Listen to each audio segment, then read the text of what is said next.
The sun had only just slipped beneath the horizon when the call came in, shrill, breathless, jagged at the edges. A woman's voice, trembling but strangely controlled, echoed through the Coast Guard dispatcher's headset. He fell, my husband. He just fell overboard. I can't see him anymore. Please, please hurry. Her name was Rhea, and she was calling from a 30-foot yacht drifting somewhere off the central California coast. Behind her voice, the line carried something else. A low rumble, not quite wind, not quite engine. More like the distant echo of someone speaking underwater. By the time the rescue boats approached the coordinates she gave, dusk had thickened into that deep coastal blue where every wave looks like a moving shadow. The yacht, a sleek white vessel named the Azure Star, rocked gently as if nothing had disturbed it at all. Detective Elena Marrow, one of the first to board, noticed the woman immediately. Rhea stood near the railing, arms wrapped tightly around herself, hair whipping in the wind. Her eyes were wide but dry. Most people who've just watched someone vanish into open water can't even stand. Tell me exactly what happened, Marrow said quietly. Rhea inhaled shakily, but her hands remained still. We were talking. He went to adjust the stern line. I turned for a second, and then I heard a splash. I thought he slipped. Her story landed too cleanly, too quickly. Traumatic moments rarely align so neatly. What direction did he fall? Marrow asked. Rhea pointed into the open blackness. There was no indication anyone had fallen there. No disturbed ropes, no spilled drinks, no frantic scratches along the railing. Nothing. The scene felt staged, as if someone had wiped the ocean clean. The search began anyway. Coast Guard divers slipped beneath the surface, lights cutting through the water like search beams through fog. On deck, Detective Marrow listened to the radio chatter, gaze drifting across the dark horizon. Something was off. The yacht's engine was off, yet the boat made faint creaks like it was adjusting to someone else's weight. Detective, a young officer called from the wheelhouse. You need to hear this. He played Rhea's 911 call again. This time Marrow focused on the background noise. Between Rhea's panting, between her frantic sentences, was a low murmur, almost rhythmic. Like syllables, like someone whispering through thick water. She felt a chill crawl across her spine. Could be feedback. The officer said no. Marrow knew feedback. This wasn't that. Where exactly was she standing when she called? Port side, he answered. Marrow walked there slowly, letting the night settle around her. The breeze carried that briny sharpness only the Pacific can produce. But beneath it, something else, a scent she couldn't quite place. Metallic, old, she leaned over the railing, searching the darkness. The water below almost seemed to pulse. A splash echoed in the distance, not loud, but deliberate, like someone slipping beneath the surface instead of fighting it. A Coast Guard diver broke through the surface first, gasping as he pulled off his mask. What happened? Marrow called. He looked shaken. Nothing, no sign of him, but he hesitated. Another diver surfaced beside him, this one visibly trembling. Detective, the second diver said, voice cracking. We heard something down there. Marrow frowned. Something. A voice. He whispered, faint, like someone calling a name, over and over. Marrow felt re-stiffen behind her. What name? She asked. Both divers exchanged a glance. The second diver swallowed. It sounded like Rhea. Beneath them, the ocean went unnaturally still, waiting as if listening. Detective Elena Marrow couldn't shake the diver's words. A voice calling Rhea from beneath the water wasn't something she could write in an incident report, not without being laughed out of the department, but it also wasn't something she could ignore. By dawn, Rhea had been escorted from the yacht, wrapped in a blanket, staring into nothing. She barely reacted as Marrow guided her into the back of the cruiser. Her eyes were hollow, but beneath that emptiness, Marrow sensed calculation. A few hours later, the soft glow of morning sunlight fell across the tidy, upscale suburb where Rhea and Nikhil lived. Their home, a tasteful two-story with manicured hedges, looked like it belonged on a real estate brochure. A photographer's dream, a realtor's jackpot, and apparently, a couple's perfect facade. Neighbors drifted outside when they saw patrol cars pull up. Some clutched coffee mugs, others pretended to fetch mail, but every face shared the same expression, mild shock. And gossip-ready excitement. They were perfect together. said Mrs. Banerjee, the retired woman next door, always smiling, always hosting. We all admired them. A young man from across the street chimed in, yeah, they were like the model Indian, American power couple. Good jobs, nice vacations. You know, the Instagram kind of perfect. Instagram perfect. Exactly what Marrow expected. Inside the house, framed photos lined the walls. Trips to Maui, Diwali celebrations filled with light and color, anniversary dinners with matching black outfits and beaming smiles. But the longer Marrow studied them, the more artificial the happiness seemed. Some smiles were too posed, too symmetrical, too rehearsed. Upstairs, Nikhil's office was spotless. Laptop centered, pens aligned, a single succulent plant thriving on the windowsill. A man who valued order. Stability. Rhea's vanity, in contrast, was cluttered with makeup brushes, jewelry trays, and perfume bottles. Beautiful chaos arranged to look effortless. A curling iron still plugged in. Lipstick smudged on a tissue. Signs of a woman preparing for something, or someone.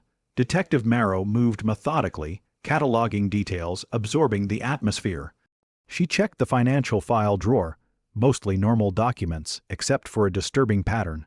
Late credit card payments, cash advances, small loans in Rhea's name.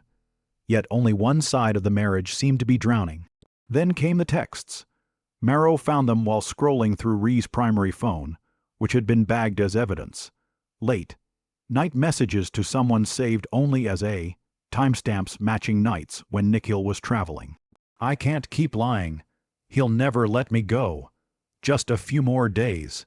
The final one, sent 2 days before the yacht incident, will be free soon. Marrow exhaled slowly. Rhea wasn't just unhappy. She'd been planning something. Still, these messages weren't enough. They revealed motive, not crime. As Marrow stepped outside to clear her head, she noticed an officer speaking quietly near Rhea's car. A sleek black SUV parked at the edge of the driveway. The door was open. The officer looked uneasy. "Detective," he called, "you're gonna want to see this." Marrow approached the vehicle. The interior was immaculate. No clutter, no trash, the kind of spotless cleanliness that felt intentional. But in the center console, tucked beneath a pack of gum and a folded toll receipt, was something out of place. A second phone. A small, matte black device. Unregistered, untraceable, and definitely not listed in Rhea's possessions from the night before. Marrow picked it up with gloved fingers. It was warm, still warm. She pressed the side button. The screen lit up instantly. No password required, and there it was, an encrypted chat window already open, the most recent message unread. It came from a username with no photo, no name. Just a single symbol. A symbol Marrow didn't recognize. The message read, "Did you do it?" Marrow felt her stomach drop. Another message began typing. Right before her eyes? The typing bubbles on the mysterious second phone vanished the moment Detective Elena Marrow's thumb hovered over the screen. Whoever had been on the other side must have sensed movement, either through timing or something far more deliberate. The chat abruptly closed, the device darkening as if it had never been awake at all. Before she could process what that meant, an officer jogged up from the shoreline. "Detective Cius, I ready for you on the yacht." Marrow pocketed the burner phone and headed toward the marina. The Azure Star floated in its slip like a pale ghost of the night before. Sleek, expensive, and unnervingly silent. The early morning haze softened the yacht's polished steel, as though the vessel itself wished to hide from what had happened aboard it. The forensics team had set up a perimeter, cameras clicking, evidence markers dotting the deck like scattered confetti. The saltwater breeze carried an odd heaviness, as if the ocean still remembered the panic in Rhea's voice when she'd screamed for help. "Start from the beginning," Marrow instructed. A young deckhand, Marco Reyes, shifted nervously. He looked nothing like the type to be shaken easily, yet his hands trembled as he clutched his statement form. I wasn't supposed to be here," he admitted. "Usually this boat sails with no crew. The couple preferred privacy, or that's what the charter owner told me, but last night, I don't know. Everything felt wrong the moment I stepped on." "Wrong how?" Marrow asked. Marco swallowed hard, like the boat didn't want guests. "Sounds crazy, I know, but you ever feel unwelcome in a place, the air gets tight. You hear things creak even when nothing moves." He rubbed his arms as though suddenly cold. "I did my tasks, stayed out of the way. But even then, something was off." He described seeing Nikhil and Rhea standing at the bow as the sun dipped into the Pacific. From afar, they looked like the perfect couple sharing a romantic toast. But when Marco walked by to secure a line, he caught a sliver of their conversation. Not the words, those were hushed, tense, but the tone, clipped, brittle, circling arguments too rehearsed to be spontaneous. They weren't fighting, Marco said, they were negotiating. The detectives exchanged a look. Inside the cabin, CSI had reconstructed the yacht's timeline through footprints, smudges, and the digital trail left by onboard devices. Expensive wine still sat half, finished in crystal glasses, one smeared with lipstick, the other untouched. The table where they'd sat had faint impressions, 2 elbows, one lighter than the other, as if Rhea had leaned in while Nikhil leaned away. Forensics tech Lena Cho motioned Marrow over. You'll want to see this. She pulled up a digital log. According to Rhea, Nikhil spent part of the evening texting someone about a business call. But we did a deep scrape of his phone, his cloud, and the yacht's Wi-Fi. And Marrow pressed. He never sent a message, not one, not after boarding. Marrow's jaw tightened. Rhea had lied, not surprising. Yet each lie tugged the timeline further from accident and closer to orchestration. Anything else? Marrow asked. Cho pointed toward the deck railing. Several dustings of black fingerprint powder streaked across the metal, dotted with white evidence stickers. We lifted multiple sets of prints. Most belonged to Rhea or general transfer from the rental company. But, Marrow asked, sensing a pivot. Cho tapped one sticker, its number circled twice. These right here. They don't match Rhea, or Nikhil, or any Marina staff. They belong to someone who wasn't on the manifest, and whose identity is nowhere in our system. Marrow felt the same cold ripple she'd felt when the diver claimed to hear a voice underwater. A stranger had been on the yacht, and possibly, still communicating with Rhea. Lena lowered her voice. That's not the strangest part. Marrow turned. Go on. The prints, Lena said, were left less than 12 hours ago, which meant whoever they belonged to had been on the Azure Star the night Nikhil vanished, and they weren't finished yet. The fingerprints that didn't belong to anyone, least of all the couple, hung in Detective Marrow's mind long after she stepped off the Azure Star. Whoever had been on that yacht had moved with precision, purpose, and an eerie ability to leave almost no trace. Almost, by sunrise, she was back at the mobile crime lab parked near the marina. Technicians worked under buzzing fluorescent lights, cataloging samples pulled from the yacht's galley, fingerprints, hair strands, swabs from the sink, and the 2 mugs found near the half-finished wine. The air smelled of sterilizer and ocean salt tracked in on boots.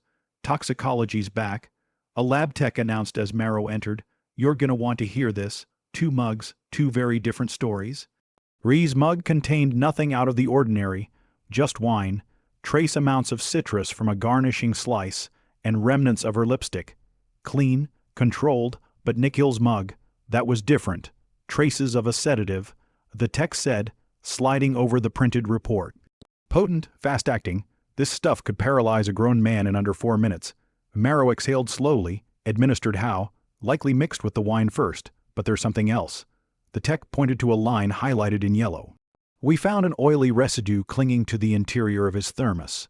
Not from the wine, not from the sedative either. What is it? We don't know. Chemical makeup doesn't match any standard compounds. But here's the part that's weird. He hesitated. It contains trace markers of seawater. Marrow's spine pricked, inside the thermos, that was sealed. Exactly. It's like the ocean got into it. He lowered his voice, or like something from the ocean was mixed in. The marina security office wasn't designed for serious investigation. Just a cramped room with aging monitors and a security guard who spent most nights texting instead of watching the feeds. But the footage mattered, especially the hours before the Azure Star left the dock. The guard queued up the relevant window. There, he said, pointing at the grainy screen, rewind 10 seconds. Marrow leaned in. The footage showed Nikhil and Rhea walking down the dock toward the yacht, silhouettes framed by amber dock lights. They didn't hold hands, they didn't touch at all, but behind them, 20 feet back, moved a shadow. Not a person in clear shape or form, just a taller, darker blur slipping between the dim poles of light. Too fluid, too silent. Marrow narrowed her eyes. Is that a reflection? The guard shook his head. Not unless reflections can change direction. The shadow paused when Rhea paused, turned when she turned, followed them down the dock, and vanished from camera view just as they stepped onto the ramp leading to the Azure Star. Marrow replayed it, then again. Each time, the shadow became less dismissible and more intentional. Someone followed them, someone who didn't want to be seen clearly, and someone who left fingerprints on the railing hours later. She copied the footage to evidence. "I need you to save the entire night's recordings, no overwrites." The guard nodded, face pale. By 2:45 a.m., the Coast Guard had resumed sonar sweeps around the yacht's location. The water was calmer than it had been the previous day, but the divers still refused to go back down until daylight. Whatever they'd heard the night before, whatever voice had bubbled up from below, left them rattled. Marrow rode with the sonar operator on the search boat, studying the monitor as geometric waves rippled across the screen. Water temperature shifts every few minutes. The operator murmured, like something big keeps moving down there. Marine life. Not in this pattern. Marrow didn't like the sound of that. At 3:07 a.m., a ping registered, deep, heavy, rising like pressure pushing upward. The operator frowned and adjusted the gain. Probably debris. He muttered, though his tone offered little confidence. The shape ascended, slow but deliberate, as if something below was testing the surface. Testing the boat, testing them. At 3:11 a.m., the outline became clearer. Formless yet enormous, darker than surrounding water, rising straight beneath the search vessel's hull. Marrow leaned closer. "What is that?" The screen flickered. The shape swelled upward, then vanished, completely, as if it had never been there. The operator swallowed, knuckles whitening around the console. "Detective, something down there is moving on purpose." And for the first time, Marrow realized this investigation wasn't just about what happened on the yacht. It was about what was waiting beneath it. Detective Marrow didn't sleep that night. Images of the shadow on the dock and the sonar anomaly under the Azure Star kept replaying in her mind, like a looping nightmare she couldn't pause. By morning, she was back in the precinct, diving into the trove of financial records they had seized from Rhea's home. The numbers told a story no social media post could hint at. On the surface, Rhea appeared affluent, designer wardrobes, weekend getaways, a luxury car. But her bank statements, credit reports, and lines of credit painted a different picture. Late fees, overdrafts, and dozens of high-interest personal loans stacked quietly beneath her curated life. The total debt exceeded $800,000, and in bold letters on a ledger tucked between her accountant's papers was a chilling line: "Insurance policy payout. Contact when ready." Marrow's stomach tightened. Nikhil's life insurance, over $7 million, was not only active but structured to pay out in full for accidental death. The combination of hidden debt and sudden financial windfall painted a motive that was impossible to ignore. It wasn't just the numbers. Forensic specialists had already decrypted the second phone found in Rhea's car. It belonged to her, but the apps were all encrypted, and the messages were disappearing on delivery. The real shock came from the voice notes she left and received. The first set of messages was almost mundane, soft, spoken reminders, affectionate murmurs, fleeting jokes. But then the tone shifted. A man's voice entered the conversation, smooth, persuasive, darkly insistent. "Everything is set," he said on one note. "You know what you promised. Finish what you planned, and it'll all be yours." The words were casual, almost seductive in their normalcy, but Marrow could feel the menace embedded between syllables. Something about the timbre, the way he paused before each phrase, suggested years of manipulation wrapped into minutes. But there was another layer. On one particular voice note, time-stamped 2 days before the yacht's departure, a third presence emerged. Soft, distorted, almost mechanical, it whispered something under the dominant conversation. Marrow's tech analyst, Lena Cho, frowned as she amplified the recording. "It's odd. At first, I thought it was just background noise.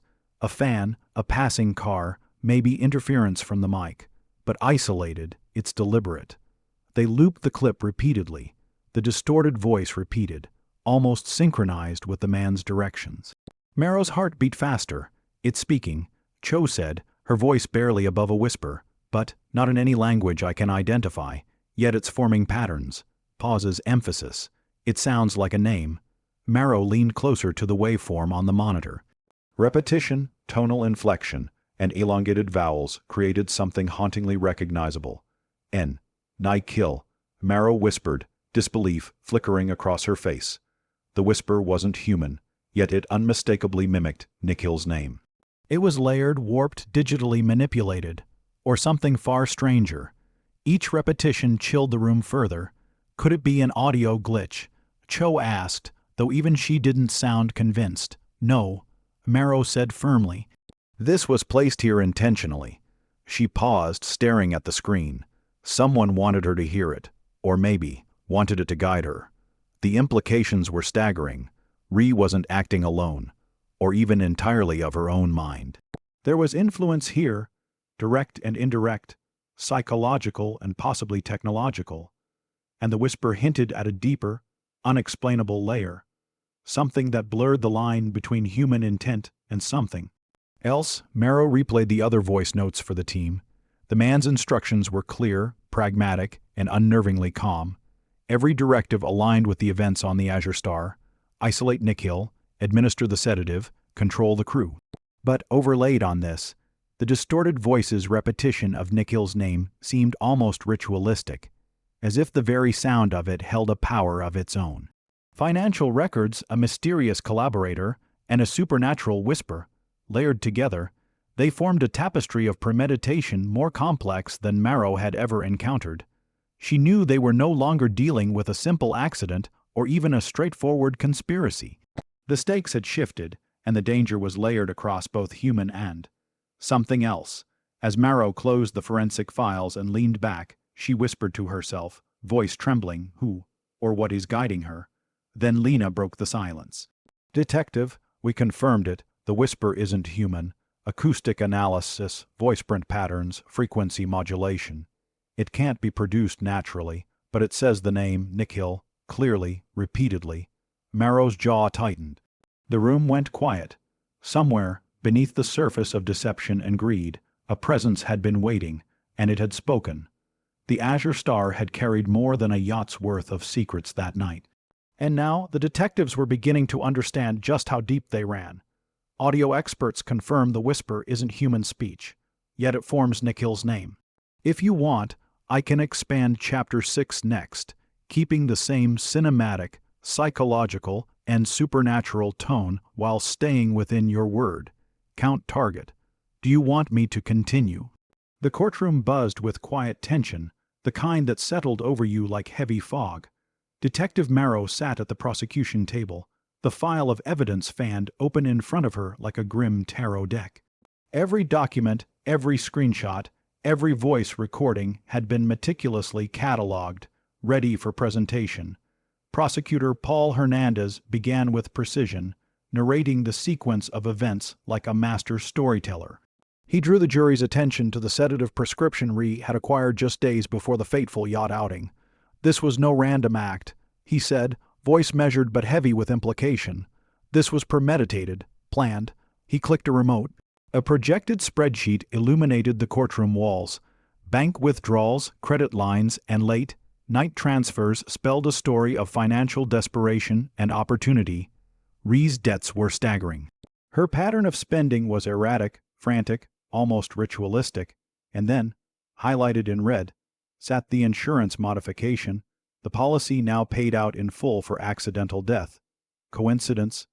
Hernandez asked rhetorically, letting his gaze linger over the jurors. Many of them shifted uncomfortably.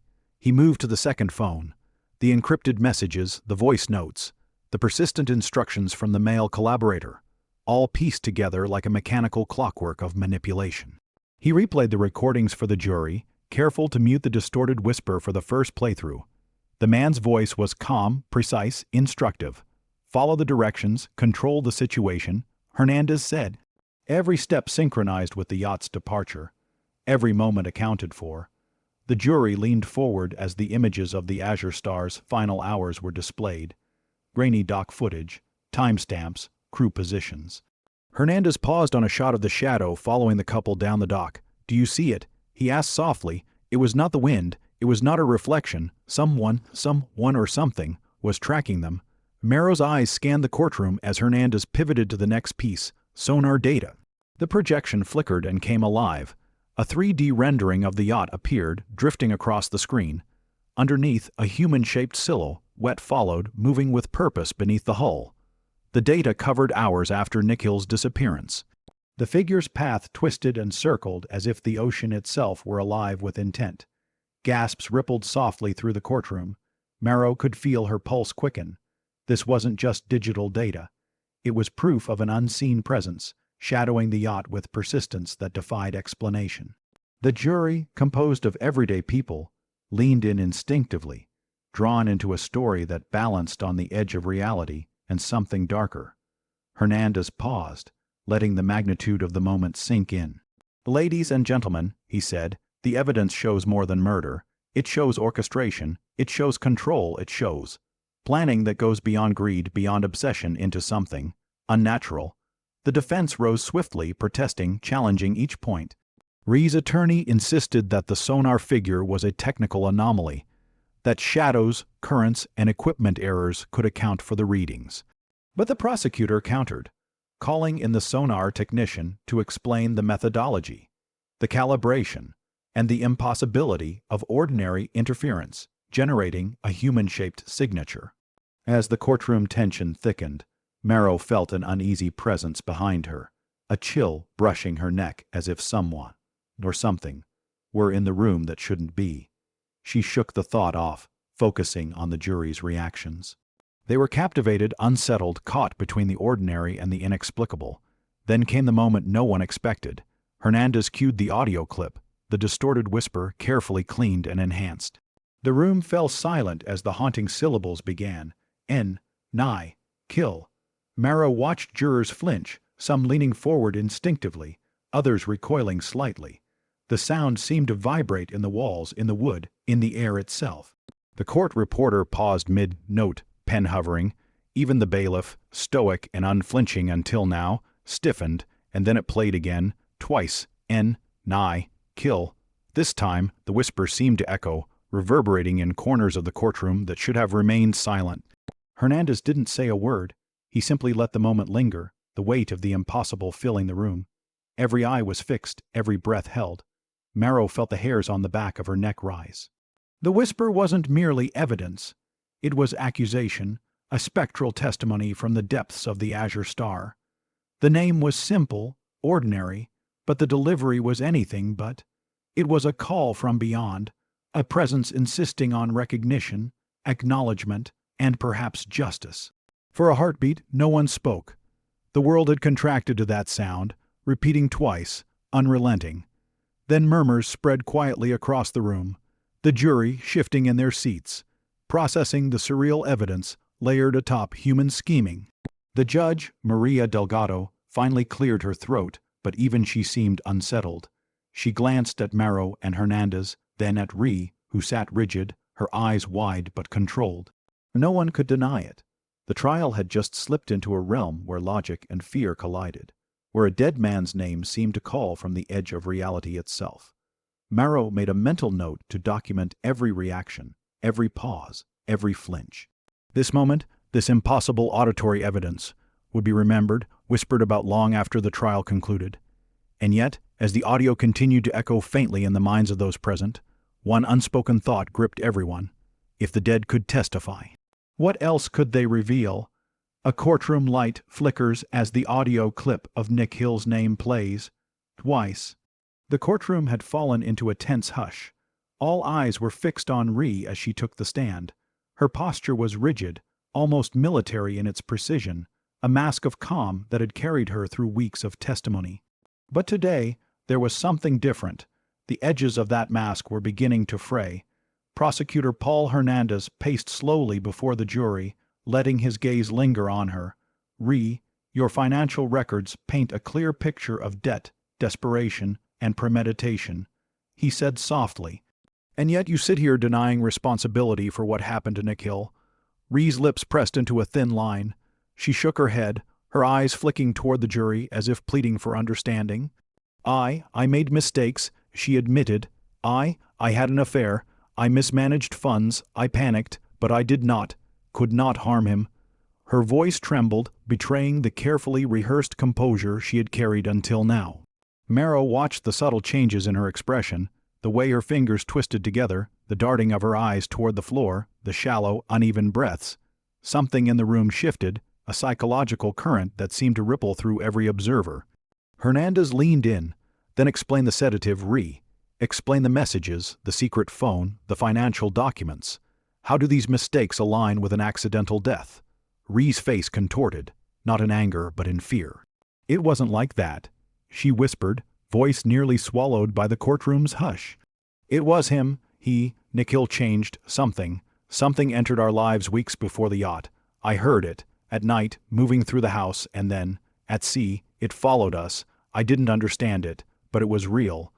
A collective murmur rose among the jurors, subdued but undeniable. Marrow leaned forward in her seat, heart pounding. No one had predicted this angles, ecological, supernatural, almost impossible. But Rhea was speaking with a conviction that made even the defense attorneys pause. I thought it was my imagination at first, she continued, her hands trembling. I thought I was losing it, but Nikhil, he heard it too. Sometimes I'd wake and see him staring into the dark, listening. He said it spoke to him, told him secrets, made him restless, afraid. He didn't sleep, he didn't eat properly. The man you think I was in contact with, he just urged me to do things to get us out of it. But I never meant to harm him. The words hung in the air, a mixture of confession and desperation. Marrow could feel the tension mounting as every juror leaned forward, their collective curiosity and disbelief palpable. The supernatural claim added a layer of uncertainty that no amount of forensic evidence could easily counter. Rhea's eyes glistened with tears now, her mask fully broken. I tried to protect him, she whispered. I tried to control it, but it was too strong, too close, too present. I didn't understand what it wanted. I couldn't stop it. Her voice broke completely, sobs racking her frame. She clutched the edge of the witness stand, knuckles white. I never pushed him. I never. Hernandez held up a hand, allowing her to breathe, letting the weight of her words settle over the courtroom like smoke. Even the judge seemed caught off guard, her pen pausing mid-note. Then, in a voice so soft it almost disappeared, Rhea leaned forward, trembling, and whispered, "He didn't fall. He was taken." The words sent a shiver through the room. Marrow felt it crawl up her spine, a deep, instinctual chill. There was a certainty in her tone that no theatrics could mimic. The distorted whispering of Nikhil's name from the sonar recordings and the voice notes in the encrypted phone suddenly reassembled in Marrow's mind like pieces of a puzzle sliding into place. For a heartbeat, no one moved. The jury sat frozen, caught between disbelief and fascination. The defense attorneys exchanged glances, silent, unsure of how to counter a statement that blurred the lines of reality itself. Rhea's body slumped suddenly, a stark contrast to the taut energy she had carried. Her head dropped forward, eyes closed, breath shallow. The bailiffs moved quickly, two of them rushing to support her, but the courtroom remained locked in stunned silence. Marrow rose slightly from her seat, instinctively scanning the room, noting every reaction, every movement. Something about Rhea's collapse, combined with her words, made the hairs on the back of her neck rise. This wasn't merely human fear or guilt. There was an edge of something beyond comprehension, something that had intersected with Nikhil's fate in a way that even the most seasoned investigators couldn't yet define. Judge Delgado banged her gavel lightly, trying to regain control. "We will recess for a brief pause," she said, though her tone suggested she, too, was rattled by the unexpected confession. Marrow remained seated, notebook open but untouched. She couldn't stop replaying Rhea's words. "Taken," she whispered under her breath. Her mind raced, drawing connections between the whisper on the sonar, the distorted voice in the recordings, and the sudden shift in Nikhil's behavior before the yacht trip. The evidence, once firmly grounded in human deception, now trembled on the edge of something far darker, something almost sentient. Outside the courtroom, the sun was dipping low, casting long shadows through the high windows. For the first time in months, Marrow felt that creeping sensation she had only glimpsed on the night the Azure Star set sail. The feeling that they were being watched, that the story extended beyond the bounds of human culpability. And in the silence, Rhea's last whispered words echoed. He didn't fall. He was taken. She whispers, he didn't fall. He was taken. Before collapsing. The courtroom was thick with tension as the jury filed back in from deliberations. Weeks of testimony, forensic evidence, and disturbing digital recordings had built a mosaic of suspicion, betrayal, and something uncomfortably unexplainable. Jurors carried the weight of that mosaic like a secret, glancing at each other with unease as they prepared to announce their decision. Outside, the ocean glinted coldly in the afternoon sun, the same water that had swallowed Nikhil, or at least what they thought they knew about his disappearance. Investigators and media personnel lingered near the courthouse, their eyes flicking to the windows as if expecting the sea itself to intervene in the trial's outcome. Inside, Rhea sat in the defendant's chair, her hands folded tightly in her lap. Her eyes were hollow, reflecting the strain of months under the relentless microscope of investigation. Her breaths were measured, almost ritualistic, as if bracing for an outcome she feared but had somehow anticipated. Judge Delgado's voice cut through the room with firm authority. "Members of the jury, have you reached a verdict?" The foreperson rose, voice steady but tinged with the weight of responsibility. "We have, Your Honor." A hush fell thick enough to feel. Everyone leaned forward, the air vibrating with anticipation. The foreperson continued, "On the charge of first-degree murder, we find the defendant guilty. On the charge of insurance fraud, we find the defendant guilty." A collective intake of breath swept through the room. Rhea's face remained impassive for a heartbeat, then a tremor ran across her jaw, her mask finally breaking fully. Bailiffs moved to escort her, but she lingered for a moment, eyes scanning the courtroom, taking in the jury, the prosecutors, the empty space where her husband should have been.